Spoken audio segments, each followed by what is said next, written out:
Hi friends, வணக்கம். Welcome to share and simple space. நம்ம வீட்டில் கிச்சனில் தான் நமக்கு அதிகமாக வேலை இருக்கும். அதனாலேயே கிச்சன் வந்து சீக்கிரமாக அழுக்காயிடும்.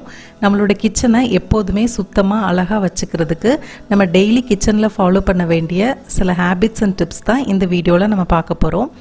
இந்த டிப்ஸ் எல்லாமே உங்களுக்கு ஏற்கனவே தெரிஞ்சிருக்கலாம், இல்லை சில டிப்ஸ் உங்களுக்கு தெரிஞ்சிருந்தும் நீங்கள் டெய்லி அதை கிச்சனில் அப்ளை பண்ணாமலும் இருக்கலாம். இந்த எவ்ரிடே ஹேபிட்ஸ் அண்ட் டிப்ஸை நம்ம ஃபாலோ பண்ணுறது மூலமாக எப்போதுமே நம்மளால் நம்ம கிச்சனை நீட்டாக சுத்தமாக வச்சுக்க முடியும். வாங்க வீடியோவில் போய் அது என்னென்ன ஹேபிட்ஸ் அண்ட் டிப்ஸ்னு நம்ம பார்த்துடலாம்.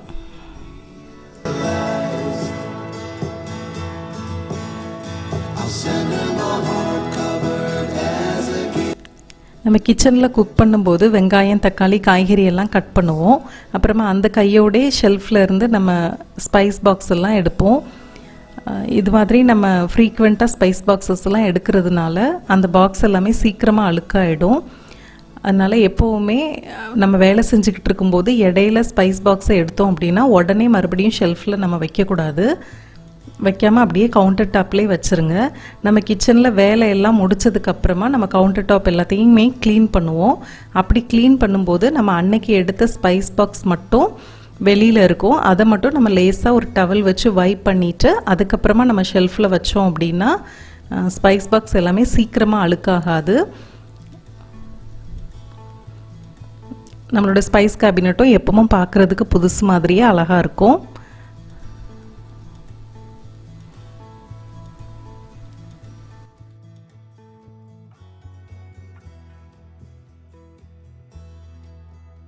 நம்ம கிச்சன் பேண்ட்ரியில் கிராசரி ஐட்டம் எல்லாத்தையுமே ஒரே மாதிரியான கண்டெய்னரில் அரேஞ்ச் பண்ணி வச்சோம் அப்படின்னா கிச்சன் பார்க்குறதுக்கே அழகாக இருக்கும். அழகாக இருக்கிறது மட்டும் இல்லை, நம்ம நீட்டாக பேண்ட்ரி அரேஞ்ச் பண்ணும்போது நமக்கு ஃபங்க்ஷனலாகவும் இருக்கும். குக்கிங் பண்ணும்போது நமக்கு தேவையானதை எடுத்து ஈஸியாக ஆக்சஸ் பண்ணிக்கலாம். நான் என்னோடய பேண்ட்ரி எப்படி ஆர்கனைஸ் பண்ணியிருக்கேன் அப்படிங்கிற வீடியோ ஏற்கனவே போஸ்ட் பண்ணியிருக்கேன். நீங்கள் பார்க்கலன்னா செக் பண்ணி பாருங்கள், லிங்க் டிஸ்கிரிப்ஷன் பாக்ஸில் இருக்குது. நிறைய பேர் கிச்சனில் அஞ்சரை பெட்டி யூஸ் பண்ணுவீங்க. பிளாஸ்டிக் இல்லைன்னா ஸ்டெயின்லெஸ் ஸ்டீலில் நிறைய பேர்கிட்ட கண்டிப்பாக அஞ்சரை பெட்டி இருக்கும்.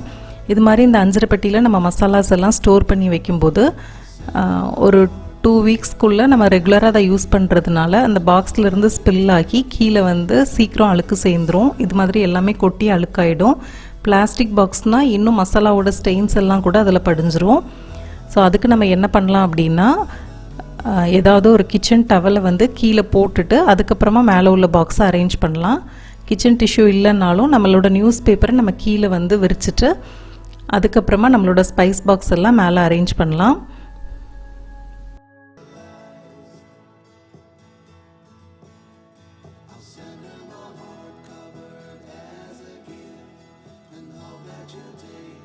ஸோ இது மாதிரி வச்சுட்டு நம்ம அஞ்சரை பெட்டி யூஸ் பண்ணோம் அப்படின்னா நம்ம ரெகுலராக யூஸ் பண்ணாலும் கீழே ஸ்பில்லேஜ் எப்படியும் இருக்கும், அது நம்மளுக்கு பாக்ஸில் போகாது. இது மாதிரி நியூஸ் பேப்பர்லேயே இருக்கும். நம்ம அப்படியே அந்த நியூஸ் பேப்பரை தூக்கி தூர போட்டுடலாம். நமக்கு அதுக்கப்புறமா க்ளீன் பண்ணுற வேலைலாம் இருக்காது. நம்மளோட பாக்ஸ் எப்போவுமே க்ளீனாக தான் இருக்கும். அப்புறமா நம்ம வேறு ஒரு கிச்சன் டவல் போட்டுட்டு நம்மளோட பாக்ஸை மறுபடியும் வச்சுக்கலாம். ஸோ இது மாதிரி பண்ணுறதுனால நம்மளோட அஞ்சரை பெட்டி எப்போவுமே க்ளீனாக இருக்கும். கிச்சனில் குக்கிங்லாம் முடித்த பிறகு நம்ம கவுண்டர் டாப்பை க்ளீன் பண்ணுவோம். கவுண்டர் டாப் க்ளீன் பண்ணும்போது அந்த டாப் போர்ஷன் க்ளீன் பண்ணுவோம். நிறையா நேரம் நம்ம வந்து அந்த கிரானைட்டோட எட்ஜஸை மறந்துடுவோம். அப்போ எட்ஜஸில் மட்டும் ரொம்ப கிரீஸ்கர் ஆகிடும். அதனால் எப்போவுமே அந்த கவுண்டர் டாப் போர்ஷன் வந்து க்ளீன் பண்ணும்போது எட்ஜஸையும் மறக்காமல் க்ளீன் பண்ணுங்கள். இது மாதிரி நம்ம கிச்சன் ஸ்பஞ்ச் யூஸ் பண்ணோம் அப்படின்னா நல்லா பெண்ட் பண்ணி க்ளீன் பண்ணுறதுக்கு ஈஸியாக இருக்கும். நல்லா தண்ணியும் அப்சர்வ் பண்ணும். அதனால் கிளாத்தை விட கிச்சன் ஸ்பஞ்ச் வந்து பெஸ்ட் ஆப்ஷன். நம்ம கிச்சன் க்ளீன் பண்ணுறதுக்கு ரொம்ப ஃபேன்சியான க்ளீனர்லாம் யூஸ் பண்ணணும்னு அவசியம் இல்லை. ஒரு ஸ்ப்ரே பாட்டிலில் 1 part ஒயிட் வினிகரும் 4 part தண்ணியும் நம்ம ஆட் பண்ணிக்கலாம். 1 கப் வினிகருக்கு 4 கப் தண்ணி சரியாக இருக்கும். கூடவே கொஞ்சம் டிஷ் லிக்யூடும் ஆட் பண்ணி நம்ம நல்லா ஷேக் பண்ணி இதை வந்து நம்ம கிச்சன் க்ளீன் பண்ணுறதுக்கு யூஸ் பண்ணலாம். டிஷ் லிக்யூட் வந்து கிச்சனில் உள்ள எல்லா எண்ணெய் பிசுறையும் எடுக்கிறதுக்கு ரொம்ப யூஸ்ஃபுல்லாக இருக்கும். நான் என்னோடய கிச்சனில் வெங்காயம், தக்காளி, உருளைக்கிழங்கு எல்லாம் இது மாதிரி ஒரு ஹேண்டில் உள்ள பேஸ்கெட்டில் தான் ஸ்டோர் பண்ணுவேன். நான் பேஸ்கெட்டில் ஸ்டோர் பண்ணுறதுனால அந்த வெங்காயத்தோட தூசியெல்லாம் அந்த ஹோல் வழியாக கீழே வந்து இப்படி அழுக்காயிடும். இதை ஒவ்வொரு தடவையும் நம்ம க்ளீன் பண்ணிக்கிட்டே இருக்கணும். அதுக்கு என்ன பண்ணலாம் அப்படின்னா, நம்ம பேஸ்கெட்டில் ஸ்டோர் பண்ணும்போது அப்படியே ஸ்டோர் பண்ணாமல் கீழே ஒரு நியூஸ் பேப்பரோ டிஷ்யூ பேப்பரோ போட்டுட்டு நம்ம வெங்காயம், பூண்டு எல்லாம் ஸ்டோர் பண்ணோம் அப்படின்னா அந்த தோல் வந்து கீழே விழுந்து நம்ம வைக்கிற இடம் அழுக்காகாது. நம்ம அந்த நியூஸ் பேப்பரில் உள்ள அழுக்க மட்டும் கீழே போட்டுட்டு பேஸ்கெட்டையும் ஈஸியாக க்ளீன் பண்ணிடலாம். ஸோ எப்போவுமே வெங்காயம் ஸ்டோர் பண்ணும்போது கீழே பேப்பர் போட்டு ஸ்டோர் பண்ணுங்கள். க்ளீன் பண்ணுற வேலை ரொம்ப ஈஸி.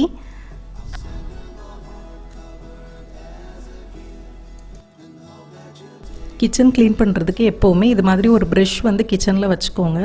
டூத் ப்ரஷ் வந்து அவ்வளோ எஃபெக்டிவாக இருக்காது, ஏன்னா அதோட பிரிசில்ஸ் எல்லாமே சீக்கிரம் பெண்டாகி போயிடும். இது வந்து டப்பர்வேர் க்ளீனிங் ப்ரஷ். இது நான் கிட்டத்தட்ட 7 வருஷமாக யூஸ் பண்ணுறேன். இன்னும் அந்த பிரிசில்ஸ் எல்லாமே ரொம்ப நல்லாயிருக்கு, எதுவுமே பெண்ட் ஆகலை, நல்லா க்ளீன் பண்ணும் இந்த ப்ரஷ். இப்போ நமக்கு அமேசான்லலாம் மெட்டல் ப்ரஷ் கூட கிடைக்கிது, அதுவும் க்ளீனிங்க்கு ரொம்ப நல்லாயிருக்கும்.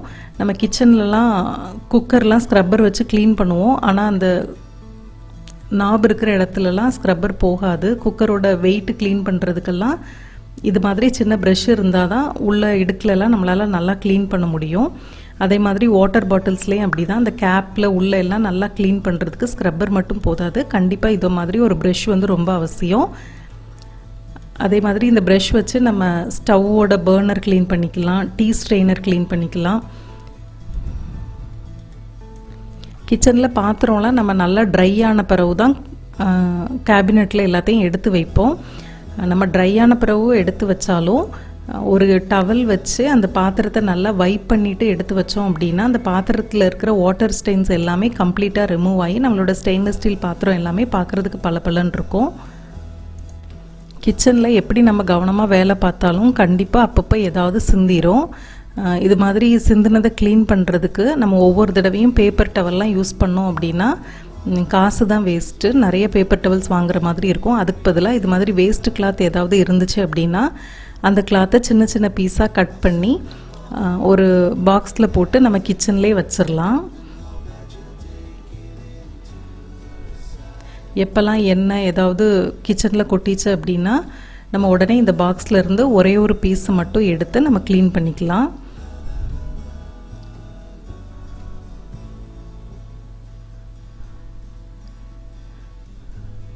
ஸோ கொஞ்சமாக சிந்திர ஸ்பில்லேஜை க்ளீன் பண்ணுறதுக்கு இது மாதிரி சின்ன கிளாத்து போதும், இதை வச்சு நம்ம க்ளீன் பண்ணிக்கலாம்.